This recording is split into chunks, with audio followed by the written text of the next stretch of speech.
বন এবং পরিবেশ মন্ত্রী হিসেবে দায়িত্ব নেওয়ার পর মনোজ ওরাও তিনি এসছেন আলিপুর চিড়িয়াখানায়। তার সঙ্গে আমরা দেখতে পাচ্ছি রাকেশ সিংও রয়েছেন, এবং তারা অফিসারদের সঙ্গে ঘুরে দেখছেন। এই মুহূর্তে বাঘের খাঁচার সামনে তারা রয়েছেন, এবং এখানে চিড়িয়াখানার প্রাণীদের হাল হকিকত কিরকম সেটা খোঁজ খবর নিচ্ছেন অফিসারদের থেকে। আরো উন্নতি করতে যাচ্ছি, অনেকগুলো রিফর্মের দরকার আছে, অনেক নতুন নতুন প্রস্তাব আসছে, আমরা সেগুলো দিয়ে আরো উন্নত করতে পারি, যেন আরো বেশি করে এখানে দর্শক আসে, পর্যটক আসে, তার ব্যবস্থা করব। তার একটা দুটো প্ল্যান।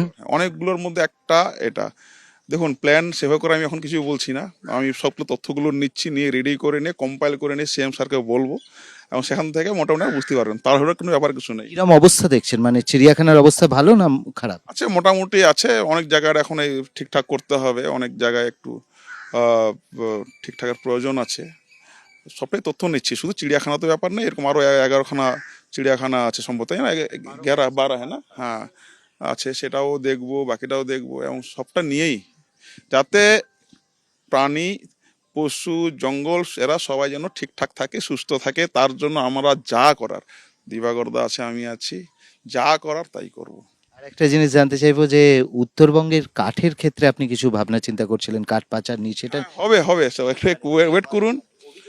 অভিযোগটা হচ্ছে, আমি সেই মোটামুটি সেই 2015-তে, এটা 11 বছর আগেও যখন বিধায়ক ছিলাম, তখনকার ডেপুটি স্পিকার আর সোনালী গুহদিকে ফটো দেখিয়েছিলাম যে দেখুন, কাঠ পাচার, সংকোচ নদী দিয়ে টিউবে করে কাঠ পাচার করা হচ্ছে, সেটা তথ্য দেওয়া আছে, এফআইআর করেছি, কিন্তু কোনো স্টেপ নেয়নি, নেওয়ার প্রয়োজন মনে করেনি।